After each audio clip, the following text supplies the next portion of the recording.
it's extraordinarily humbling, and I mean, it's kind of beautiful in a way that as creators we get to do something that's true to our hearts, and then other people pick up on that same sort of passion. We're taking all these risks with the game and making a more complicated game, a more nuanced story than we've ever done before, and it's something we really wanted to play, but we had no idea what the public, how they would react to it. And of course it was really, really exciting for us to see that people didn't just buy into it, but they were really excited about the world and the story and the themes and the subtext that we were putting into it. Really, people just got the game 100%. You know, as an artist, as a creator, you want people to love your work. You want it to cause some emotional reactions. So it just kind of leads us and encourages us to keep going in the directions that inspire us.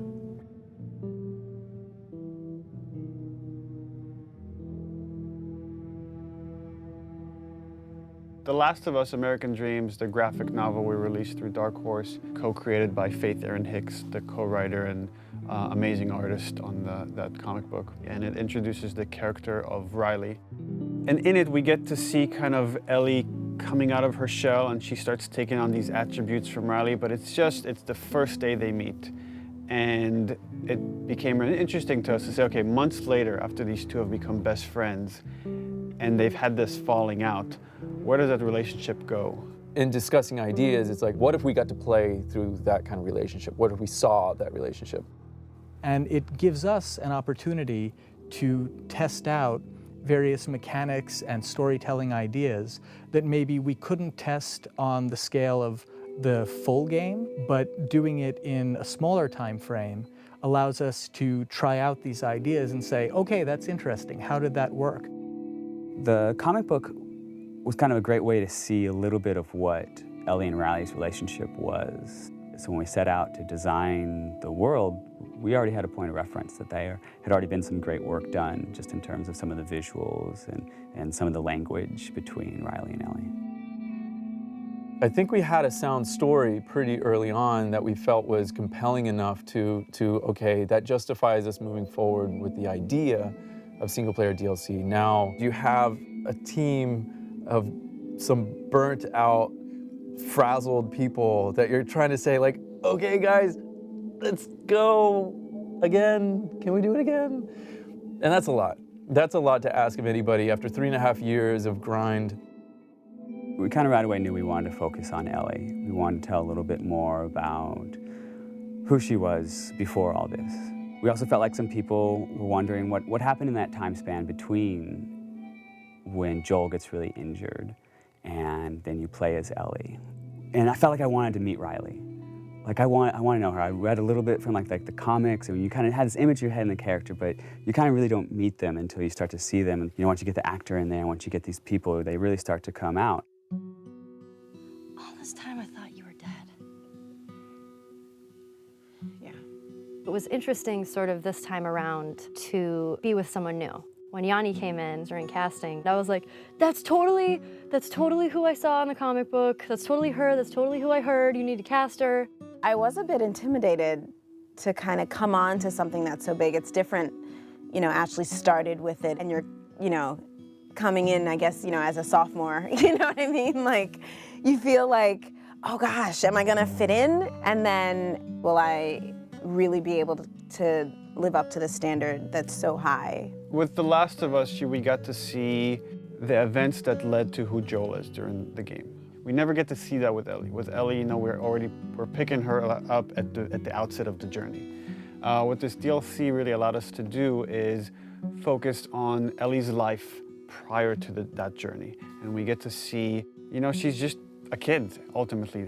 Despite, the journey she's about to go on, you get to see her have fun, and you get to see her playing with her best friend, and you get to see her be romantic with someone. You definitely see a very different side to Ellie. Being with another teenage girl sort of brings out that playfulness and that silliness that you see glimpses of that with Joel, but it's different hanging out with a 40-year-old dude.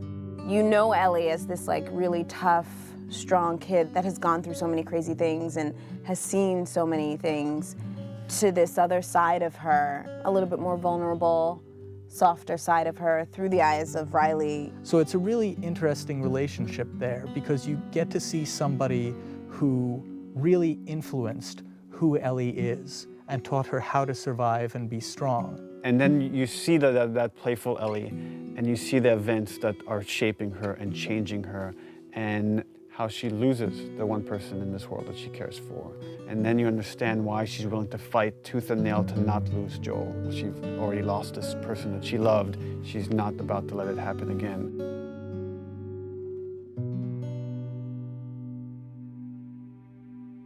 There was a lot of gameplay where we kind of challenge ourselves to say, okay, how do we add tension? How do we add core mechanics to two teenage girls that have snuck out of this military dorm and are being playful at a mall?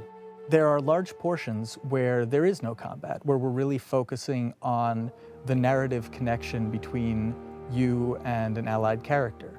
What's really important to us is how we parallel the player's emotional experience in the characters and vice versa. We want you to always be feeling the way that the characters are feeling.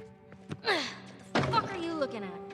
We look at contrast a lot whenever we're trying to create pacing of things. And you can't have your lights without your darks, your highs without your lows.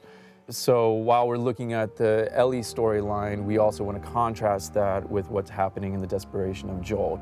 So the combat is kind of an extension of the obstacles, the barriers inside of her way that she needs to overcome. Something new we wanted to do with the combat this time was we introduced David's people, sort of the cannibals in the university. By pulling David's crew into the mall, we also thought it would be intriguing to create some new technology where we had the infected fight the humans. We developed a number of setups, combat setups, during the DLC where the player has the opportunity to pit those two sides against each other. And for us, this was really interesting because this allows you to use one faction as a weapon against the other. Now you're able to use these distractions almost as bait or as lures. So that creates this whole new way to think about a combat space and to think about ways that you move around. But it still drives home that idea that it's a desperate world and you're trying to survive in it. The main themes that we're playing with, I think, are love and loss and, on some level, devotion. What lengths do you go to protect the ones that you care about? If you never know if you're going to die tomorrow, in the next hour, in the next few minutes, every moment spent with those you love is a moment to cherish. The relationship between Ellie and Joel, it dealt with survival, it dealt with loyalty, and ultimately it dealt with love. The love of a parent to a child or a child to a parent. The DLC is not that different. In this world, all you really have are your relationships and your friends. I mean, that becomes everything. And I think that's sort of reiterated in the DLC. One of the great things about Last of Us was how much people related to Ellie and enjoyed Ellie and saw her as this strong character. And here we'll get to see how her time with Riley has become that and something that propelled her to be able to go on this journey with Joel.